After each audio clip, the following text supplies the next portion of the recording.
For today's headlines, budget for rehabilitation ready.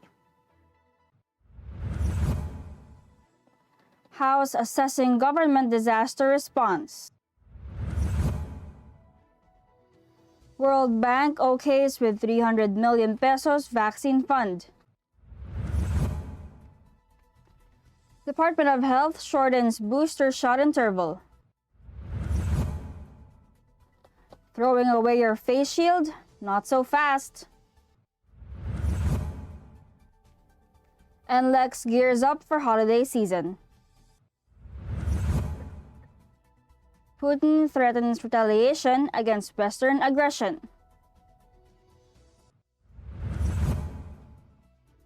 Good morning, I am Venice Bautista and you are watching Tribune News on Q.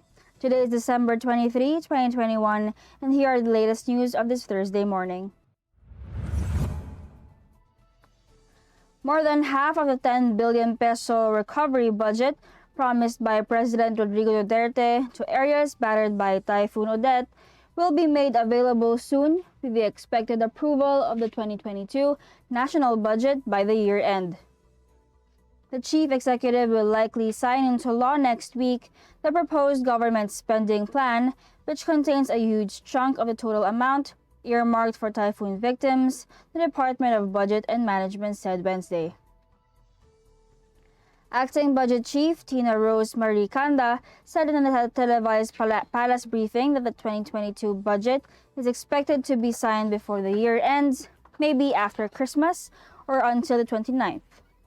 The Congress ratified last week the proposed budget, which will turn into the 2022 General Appropriations Act upon Duterte's signature. Of the total 10 billion peso recovery budget committed by the President, 6 billion pesos will be sourced from the 2022 GAA, Canada said. Meanwhile, 2 billion pesos is already available as calamity budget or the National Disaster Risk Reduction and Management Fund, and the remaining 2 billion pesos will be sourced from the President's Contingent Fund, according to the DBM. The availability of the said budget is crucial in the country's relief and rehabilitation efforts for the Visayas and Mindanao provinces hard hit by Odette, which left more than 2.7 billion pesos damage in agriculture and infrastructure based on the initial assessment of concerned agencies. The House of Representatives is set to conduct today an inquiry on the government's response in relation to the catastrophic effect of Typhoon Udette in various parts of Visayas and Mindanao. House Committee on Transportation Chairperson and Samar Representative Edgar Mary Sarmiento disclosed to media on Wednesday that his panel will hold a hearing to assess Odette's aftermath. The hearing was called upon the instruction of no less than House Speaker Lord Alan Velasco. Expected to join the hearing are officials from the Department of Public Works and Highways and Department of Transportation. Sarmiento's office revealed that part of the hearing's agenda is the update on the condition of airports and seaports, as well as the inventory of ships and transport logistics. Lawmakers will also discuss the government's relief efforts and plan of action to expedite the restoration of transportation and communication facilities in the typhoon-hit areas. The chief executive has placed Mimaropa, Western Visayas, Central Visayas, Eastern Visayas, Northern Mindanao, and Caraga under a state of calamity. Typhoon Udette left at least 177 dead, 38 missing, and 275 injured as of December 2022. It is the strongest storm to make landfall in the Philippines this year, and its trail crossed the Philippine archipelago from Caraga to Eastern and Central Visayas and Palawan. The World Bank's executive directors okayed an additional $300 million financing to support the country's vaccination efforts and strengthen its health systems. Dubbed as the Philippines COVID-19 Emergency Response Project, Additional Financing 2 or PCERP-AF2, the latest funding will cover the procurement and delivery of doses to individuals aged 12 to 17, as well as the required booster shots for at-risk population subgroups. World Bank Country Director for Brunei, Malaysia, Philippines, and Thailand, Ndiame Diop, said this funding reflects their support for a fair, broad, and fast access to effective and safe vaccine doses, which are crucial to save lives and boost economic recovery. Diop explained that this funding operation is critical for the country to safely reopen the economy and resume economic and social development activities, including face-to-face learning that were disrupted by the COVID-19 pandemic. According to him, the latest financing will also aid in the Philippines' efforts to address the threat of the Omicron variant, which was recently reported in its territory. The World Bank executive also said global vaccine supply remains supplier-driven, with many uncertainties for low and middle-income countries, hence the approval of PCERP AF2 is in the right direction. Tribune News on Q will be back after these reminders. Botomoto Halalan 2022, the Daily Tribune special coverage.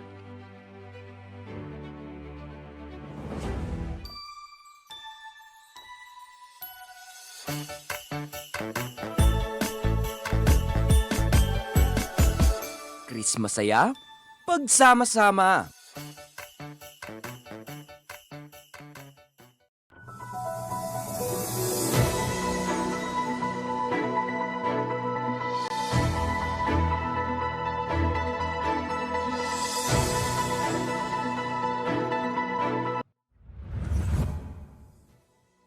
We're back on Tribune News on Q. COVID-19 booster dose may now be given to fully vaccinated individuals aged 18 years old and above at least 3 months after their second dose, the Department of Health announced Tuesday night. In an advisory, Health Francisco Duque III said that the interval for the administration of booster doses shall be shortened and following the approval of the Food and Drug Administration. The new policy was to take effect yesterday, December 2022. Under this new policy, adults may get a booster dose at least 3 months after the second dose of a primary 2-dose vaccine or at least 2 months after the primary single-dose vaccine is given. Duque said the shortening of interval for COVID-19 booster dose is part of the government's plan to prevent the impact of the Omicron variant. While face shield use remains optional in the Philippines, President Rodrigo Duterte is urging the public to wear the gear as an added layer of protection against coronavirus infection.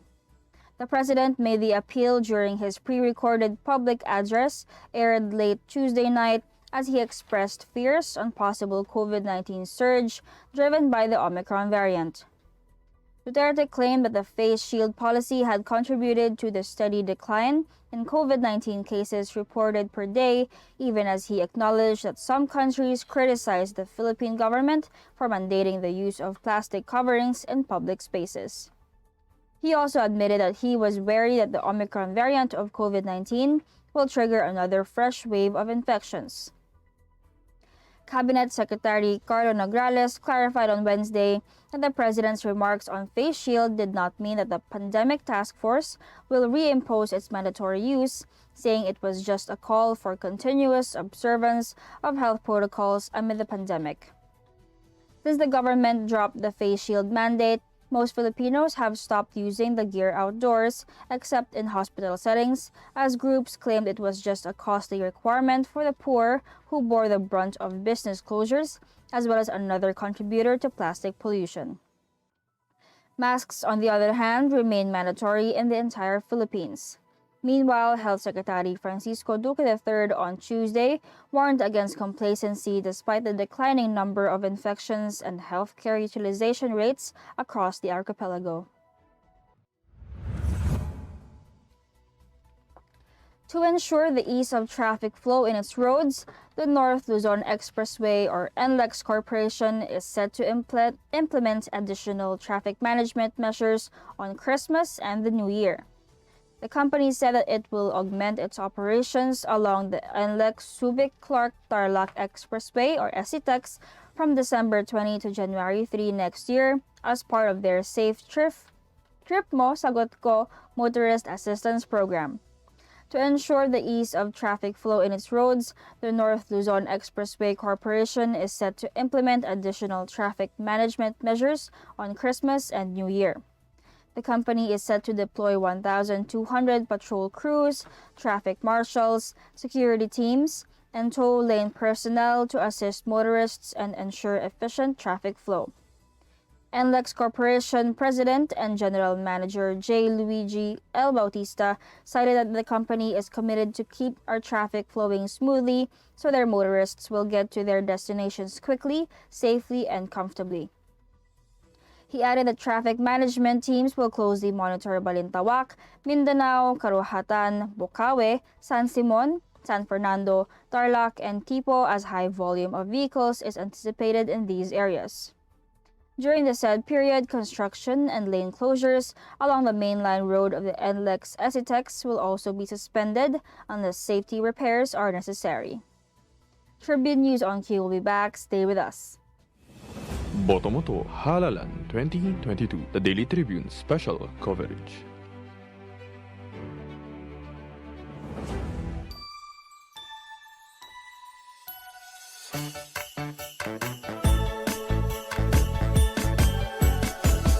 Chris masaya, pagsama-sama.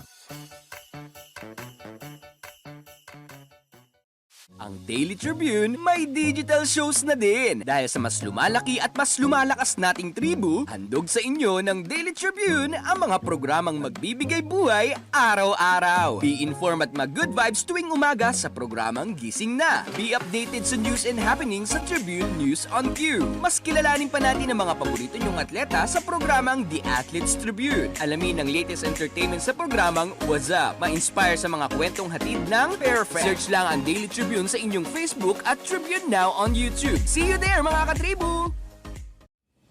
Botomoto Halalan 2022, the Daily Tribune special coverage.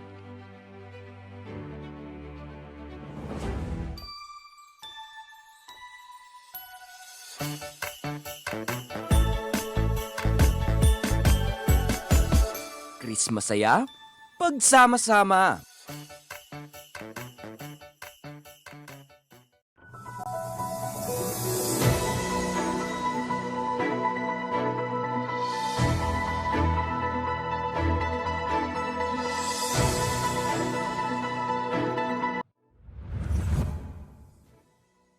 You are still watching Tribune News on Q. President Vladimir Putin warned Tuesday that Russia was prepared to take military steps in response to unfriendly Western actions over the Ukraine conflict in a sharp escalation of rhetoric. He also called for serious negotiations on Russian security demands to put the United States and NATO during the first call with new German Chancellor Olaf Scholz, who in turn called for de-escalation. The Russian president has for weeks accused the U.S. and the Washington-led NATO military alliance of stoking tensions near Moscow's borders, but these were his first comments hinting at potential conflict. Putin told Defense Ministry officials that if the West continued its obviously aggressive stance, Russia would take appropriate retaliatory military technical measures. The U.S. has been sounding the alarm since mid-November that Moscow could be planning a large-scale attack on its ex-Soviet neighbor Ukraine and has warned Putin of unprecedented sanctions. Western governments have accused Moscow of amassing some 100,000 troops near its border with eastern Ukraine, where Kiev has been fighting pro-Russia separatists since 2014. At the meeting with defense officials earlier, Putin voiced concern in particular over what he said was U.S. missile deployments in Poland and Romania, countries he said would soon be capable of launching Tomahawk cruise missiles. He said that if the infrastructure moves further or if U.S. and NATO missile systems appear in Ukraine, then their approach time to Moscow will be reduced to 7 or 10 minutes. He added also that the time would be cut even shorter with hypersonic weapons. And that wraps up the stories this morning. Before we go, we would like to thank the following: the SM Store, Department of Tourism, Araneta City, MG Motors, Hina Motors, Security Bank, and Overseas Community Affairs Council member Alan Lin, of Republic of China for their continued support. Again, this is Venice Bautista on Tribune News on Q, reminding you that we only have 2 days until Christmas.